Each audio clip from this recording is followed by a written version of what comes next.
Dear Patriots, before the news starts, please subscribe to our patriotic channel by clicking the subscribe button. Give us a thumbs up to this video. Don't forget to leave your opinion below in the comments section. Share the news on Facebook and Twitter so you friends see it. Thank you. Breaking: another man just mysteriously vanished after announcing he has dirt on Hillary. More and more disturbing details have been coming out how former Democratic presidential candidate Hillary Clinton truly stopped at nothing in her quest to become President of the United States. Thankfully, the American voters had final say because we are a democracy, and rejected all of Clinton's underhanded schemes. On the heels of ex-DNC interim chair Donna Brazile's revelations about how Hillary rigged the Democratic primaries against popular Bernie Sanders comes another, more frightening story about an action Hillary and her associates may have taken to try to save her skin. According to a report, a well-known professor from Malta named Joseph Mifsud has gone missing, conspicuously went missing after announcing that he had dirt on the failed Democratic presidential nominee. Stated CNN, Joseph Mifsud, the Maltese academic suspected of being a link between the Trump campaign and Russian officials, was once a regular on the foreign policy circuit, attending conferences the world over. It went on, now, after being identified as a key figure in the U.S. Special Counsel investigation into Russian influence over the 2016 U.S. presidential election, Mifsud has gone to ground. Mifsud disappeared last week, failing to show up for the classes he teaches at a university in Rome. One of Mifsud's colleagues stated that Joseph had declared that Russia had compromising material on Hillary. What do you think happened to this man?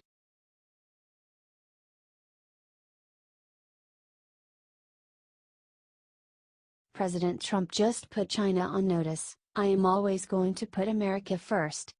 The stakes were certainly high for President Donald Trump for his ambitious trip to Asia.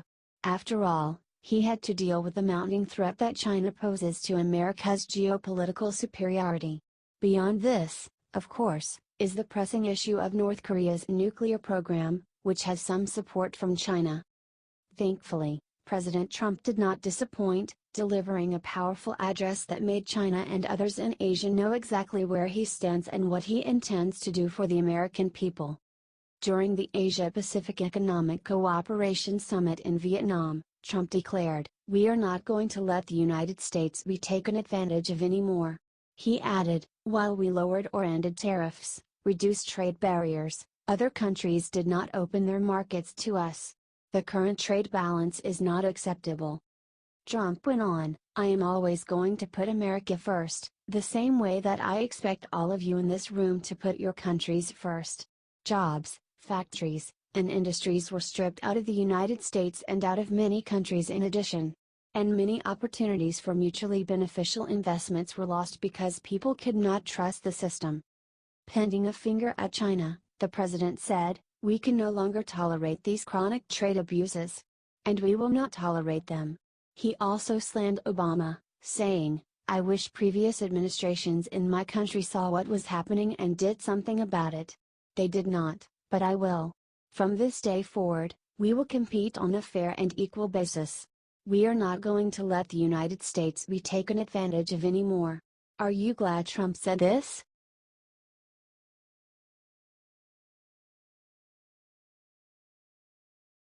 Sally Kahn tries to shame Roy Moore, has meltdown on live TV when guest brings up Bill Clinton. Democrats and establishment Republicans did not succeed in getting moderate Republican Luther Strange to defeat faith-first rock-solid conservative Roy Moore in the Alabama Senate special election primary. Now they have decided to move to the nuclear option, that of trying to create a sex scandal about Roy Moore to defame him and weaken his candidacy. However, liberal CNN reporter Sally Kahn's arguments against Moore fell flat during a recent broadcast when a conservative brought up the shameful exploits of left-wingers hero Bill Clinton. During CNN Newsroom with Brooke Baldwin, Kahn tried to extend the attack campaign against Moore to President Donald Trump, saying that the Republican Party already shot itself in the foot by not distancing themselves from Donald Trump when 11 women made similar, adult women at least made allegations against him and he himself bragged about sexually assaulting women. That's when former Trump campaign advisor Jack Kingston dropped the bomb on Sally and made her look like a giant hypocrite, stating, "Sally, I wasn't going to bring up William Jefferson Clinton, but I never heard." She interrupted him, saying, "Oh, I had a feeling you were." He went on, "Well, no, I wasn't going to go there. I was actually going to stay with Harvey Weinstein and Bill Cosby, but since you brought it up, where were the Democrats denouncing him?" That's when Sally started to melt down, saying, "Jack, the difference between Bill Clinton and Donald Trump is Bill Clinton was impeached. So we aired that one as a public. And also, he's not currently the president." Jack's hot back, "He was impeached for perjury." Rambled a stammering Sally, "Listen, this is fine. I'm fine watching this Roy Moore thing go down. Because with condolences to the poor statesman, of course, the women who he has abused and made suffer, we are watching the destruction of the Republican Party before our very eyes. They are doing themselves systemic damage for generations. And I'm going to be honest, I'm here for it. Are you glad he shut down this liberal hypocrite?"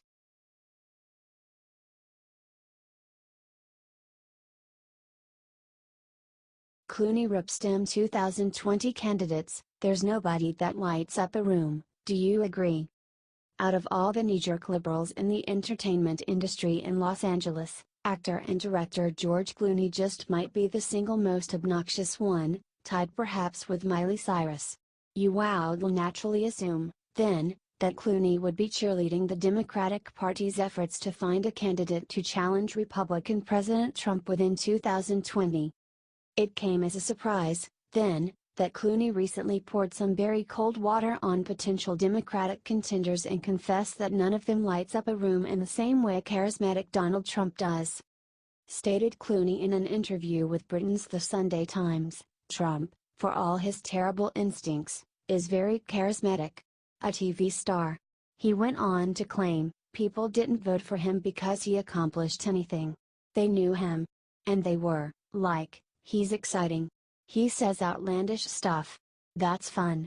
He's got a star on Hollywood Boulevard."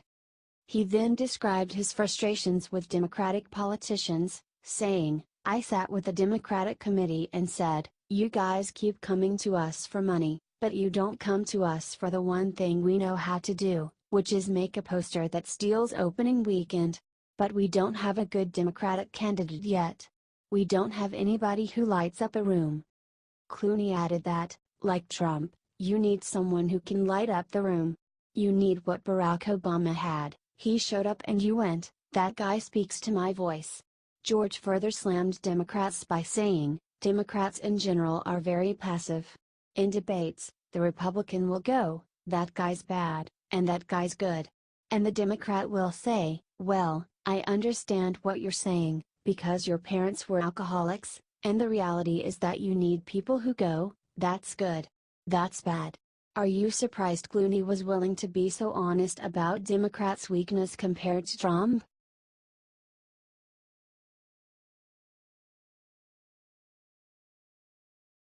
Judge Jeanine just said why it's dangerous to be a Trump supporter right now. It is sad how little help Republican President Donald Trump has been getting from members of his own political party, as well as from some so-called conservatives in the media. It is frankly bizarre the way that this group of Republicans has been blocking Trump from carrying out his conservative agenda for America. Worse yet, of course, is the treatment that President Trump has gotten from liberals. Disturbingly, this same treatment from the left has also spread to attacks on Trump's many supporters among regular Americans. In a recent opening statement to her Fox News show, former District Judge Jeanine Pirro discussed why these are now very dangerous times to be a Trump backer. Described Pirro, using Antifa violence in California and the shootings of Republican congressmen as examples, "It's unlike anything I've seen in my lifetime." Jeanine went on, with conviction and an air of condescension, "The left so hates Donald Trump and those who support him that they sanction the use of violence against them. They are attempting to recast our legal system without authority to do so, without legislative sanction and without judicial intervention. To them, the use of physical and justified if they disagree with your politics."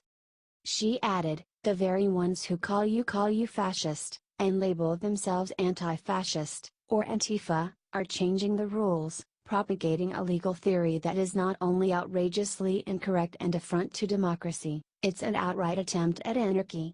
Do you agree with Jeanine?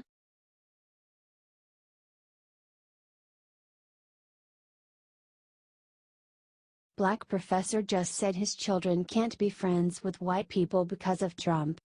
It is deeply disturbing and sad how the politics of hate instilled by former President Barack Obama have spilled over into the tenure of his successor Donald Trump. Obama encouraged Black Lives Matter and other extremist groups, and it has since snowballed into racial divisiveness that may take decades to cure. Some liberals, unfortunately, have carried on the torch from Obama and took it upon themselves to further this sort of hatred. This was clearly expressed in a recent op-ed in the New York Times where an African-American professor openly questioned whether his children could be friends with white people during Trump's presidency. Wrote Professor Yanka, who teaches at Yeshiva University in New York, in his article titled "Can My Children Be Friends with White People? It is impossible to convey the mixture of heartbreak and fear I feel for my son.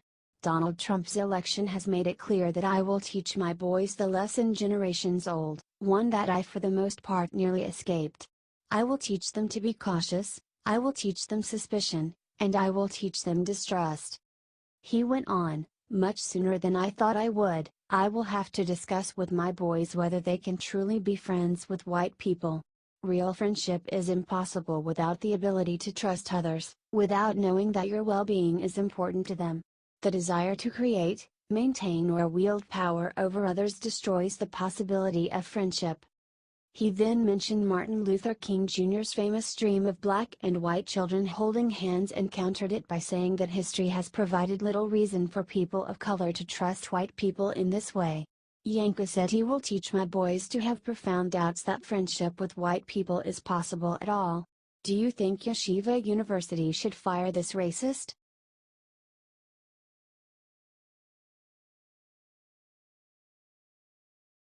Breaking: one of Roy Moore's accusers was caught working for Hillary. The liberal media has been making sexual misconduct allegations against Republican Senate candidate Roy Moore for people he supposedly dated more than 30 years ago, and the timing is a little bit suspicious. The media is claiming that the allegations are not politically motivated, with the aim of Democrat Doug Jones scoring an upset in the Alabama special election.